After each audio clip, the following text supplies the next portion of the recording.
only new OnePlus phone as of today, is also the most expensive phone they've ever made. It's the OnePlus 7 Pro, and it's also, so far, my favorite phone of the year, 2019. I've had to not tell anyone, but I've been using this phone for the past 3 weeks as my daily driver.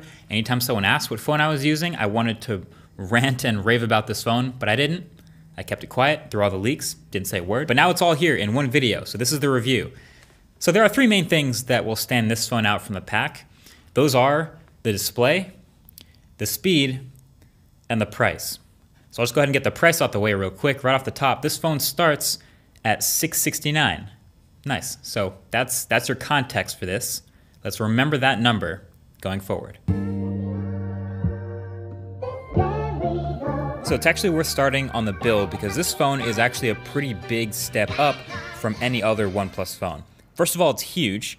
It's all screen with this 6.67-inch display, rounded corners, and this new color, Nebula Blue. So it's this little sort of half gradient that catches the light kind of nice. And overall, materials are pretty premium with metal and glass, and it feels rock solid on the hand, but it still has the signature OnePlus cutouts, no wireless charging still, no headphone jack, and no official IP rating for water resistance. But then again, OnePlus literally posted a video of them dropping it into a bucket of water, so, you know, make of that what you want. But also, it is matte, not glossy. And the truth is, phones don't have to be glossy to be slippery. So this matte phone is also, because of its shape, one of the slipperiest. Your best shot at protecting it would be something like this from our channel sponsor, dbrand. This is the grip case available on their site. So it's worth a look, especially now that you have the glass of the phone going right up all the way to the edges. So I'll leave a link to this below. Anyway, like I said, there are some specific things that make this phone stand out aside from the price, and those are the display and speed.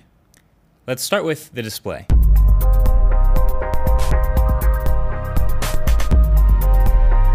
So this phone, OnePlus 7 Pro, has the first 90 Hz 1440p OLED display in any phone anywhere. And boy, does it look good. So when we first got those gaming phones like the Razer phone and the Asus ROG phone with those high refresh rate displays, I said right away, I want to see more of these, but those were all LCD displays at that time. There were no high refresh rate OLEDs. This 90 Hz OLED has absolutely spoiled me for the weeks I've been using it, to the point where I don't really want to go to anything else. It's pretty bright. It's not as crazy bright as Samsung's phones, but it's enough to be viewable in pretty much any environment. It's HDR Plus certified. It's pretty color accurate with adjustability if you want to make it more or less vibrant. And it's huge. It's a 6.7-inch diagonal. It's just great. And the shape of it, as you can see, is definitely new for OnePlus, following in the footsteps of the Samsungs and Huawei's before, where now the glass sort of melts over the sides onto the metal rails of the side of the phone. This is the type of thing I've expressed mixed feelings on, just because it makes the phone more fragile and you get a couple accidental touches now and then, but you get this modern full-screen bezel-less look anyway.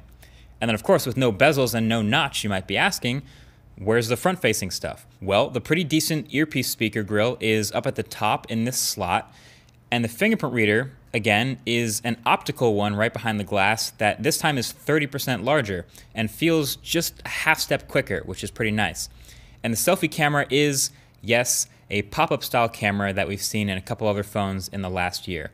And I gotta break out the magnet paper again to show exactly where the speaker driver is. It's not the full width of the whole speaker grill. And it also shows another magnet in the pop-up camera mechanism that moves up and down when you activate it, which is pretty cool, not gonna lie, the more you know. But really, let's be real, this screen is all about the refresh rate. They call it Fluid AMOLED, which I guess is a pretty fitting name. So really the question is, can normal people tell the difference between this 90 Hz smoothness and the typical 60 Hz? And I don't know about you, but for me, the answer is 100% yes. And it's especially in things like scrolling, pretty much any animation, and then of course inside all of the games and apps that support it. Then again, I'm also the person who thinks 24 FPS looks choppy compared to 30, so maybe I'm not the typical set of eyes, but I see it every single day and I absolutely love this screen. Matter of fact, I think between the size of the thing and the fact that it's OLED and it's 1440p and the total lack of any notch or any cutouts, and the fact that it's a 90 Hz refresh rate means this is now my favorite screen in any phone, straight up. And it's just so important to making this phone feel so crazy fast and smooth. Okay, so there are some other things that make this phone feel even faster on top of that display. First of all, the specs. Snapdragon 855 and up to 12 gigs of RAM. The one I'm reviewing is maxed out with storage and RAM. You'd expect any phone with that spec sheet to be fast, and it is. Warp Charge 30, which is its incredibly fast wired charging. It almost, for me, makes up for the lack of wireless charging because it's just so fast that anytime the battery gets even a little bit low, I just plug in for a couple minutes and I'm good.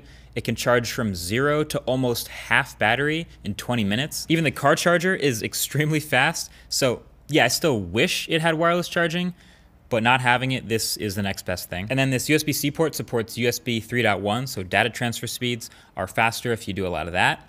And then this is the first phone shipping, since the Galaxy Fold isn't yet, RIP for now, with UFS 3.0 storage. So the internal read-write speeds to that storage benefit a lot. That's even a little bit underrated. That's a big usability difference for this phone. So all these things on the same phone, along with the 90 Hz display, make the OnePlus 7 Pro the most responsive, snappy, fluid phone I've ever used. Consistently, like this whole phone has been butter. Actually, now that OnePlus has done this, I'm starting to really hope that the next iPhone has a super high refresh rate OLED like this. That would be sick. We gotta talk about battery life though, because as it turns out, you can't have a giant, bright, high-res, 90 Hz OLED and amazing battery life. So on paper, the OnePlus 7 Pro has a pretty promising 4,000 milliamp hour battery, but it becomes pretty obvious the 90 Hz refresh rate hits the battery pretty hard because I've constantly been getting like 4, maybe 4.5 hours of screen on time tops, which is not that great, especially for a big battery like this. For comparison, that Huawei P30 Pro, the battery champ, that was getting me like 7.5 hours of screen on time. So by comparison, this one, not so great. So knowing that the 90 Hz refresh rate is the main reason for this, a couple things to note. One, you can turn it to 60 Hz and you will see an improvement in battery life. But I never really want to do that because the 90 Hz has spoiled me so much. That's a big part of why I love the phone. Two, unlike the iPad Pro, which has a variable refresh rate, once you set this phone's refresh rate to 90 Hz, it's locked at 90 Hz all the time, never drops. If you go to the home screen or if you're in a game or anywhere in between, it is locked at 90 Hz. And I talked to OnePlus about that, and they said they're working on a software update to possibly enable dynamic refresh rate, which would help the battery situation, but we'll have to see about that. Fingers crossed. And three, in the meantime, they do have what's called dynamic resolution, which means it'll be at full resolution most of the time, but it scales down to 1080p when you're playing 1080p content or in a 1080p game, so this can help a bit. Okay, so the big letdown for a lot of OnePlus phones for the past couple of years that have prevented me and others from saying they're really flagship quality is the cameras.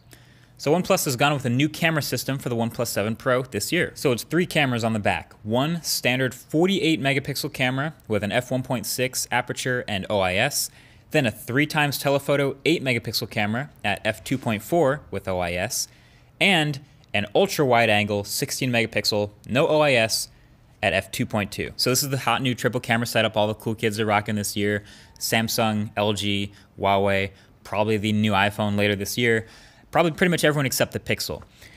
It's still the biggest weakness of this phone, but at least it's not as drastic as before. Like, it's definitely not some horrible camera. In fact, it's good enough for most people. The telltale shots from the OnePlus 7 Pro's camera have plenty of detail thanks to the resolution. They're inconsistent with exposure though, and it tends to bias towards overexposure, sometimes blowing out highlights and not saving them with dynamic range.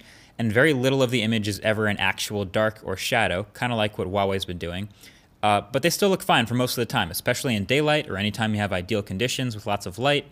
It just can feel a little off when the scene's a little darker or when there's not ideal lighting. And the color science is okay. Nightscape did work pretty well to subtly bring back shadow information and detail in night shots.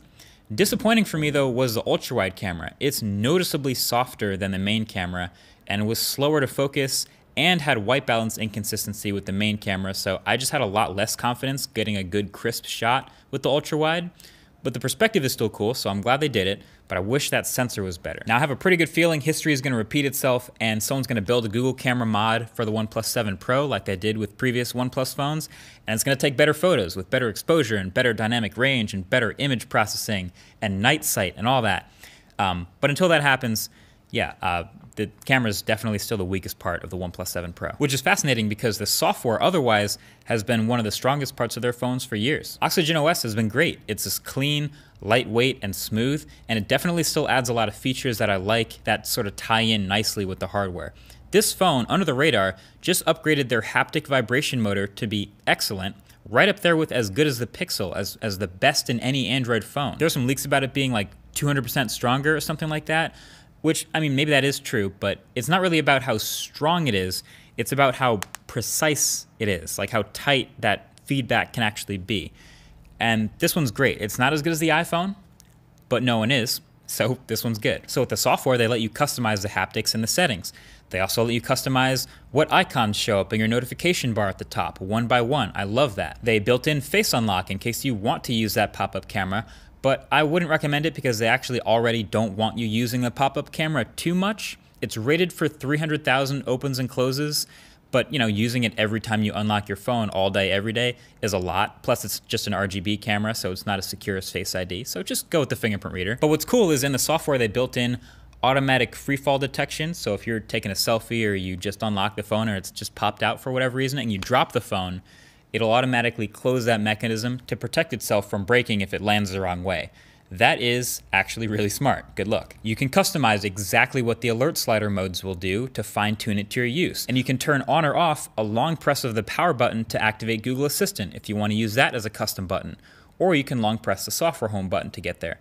There's also now a built-in high-quality 60 Hz screen recorder. But this is something Android phones all kind of should have. It seems like the Pixel and stock Android is going to be last to get that, but it's great to see it here. And then there's a lot of just other good customization built on top of what's already been a pretty lightweight and clean and usually pretty early for software updates skin. So that's why I've been a fan of Oxygen OS on the OnePlus phones for so long. All right, so remember at the beginning of the video when I asked you to remember the starting price of this phone in your head? Remember, $669? Did you actually remember that? It's tough because throughout this review, it's so easy to just compare it to the familiar flagships, just like I did, the Galaxy S10, the iPhone XS Max, and others, P30 Pro.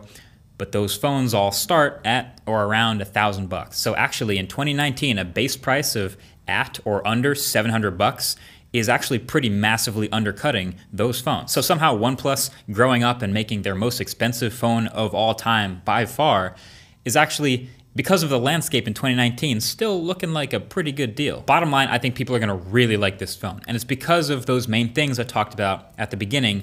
It's the display, the speed, and that price. The display is awesome, the speed is incredible, and the price is low. But mainly it's the speed. This phone is silly fast. Not to mention it's gonna be in a bunch of stores now as like the only phone with a fully bezel-less display and that pop-up camera, that's gonna catch some eyes. So all these factors make it not just the most expensive phone they've ever made, but as a company for OnePlus, the most important phone they've ever made. And I think they've done a killer job. Hey, if speed kills, this one's a killer. So I can't wait for the Google Camera Mod to make this even better. But until then, this is my daily driver from this point forward. I'm really into this phone, and I recommend it for anyone who's also interested in speed. Anyway, until the next one, let me know what you think of the OnePlus 7 Pro. We can hang out in the comment section below. Thanks for watching. Catch you guys later.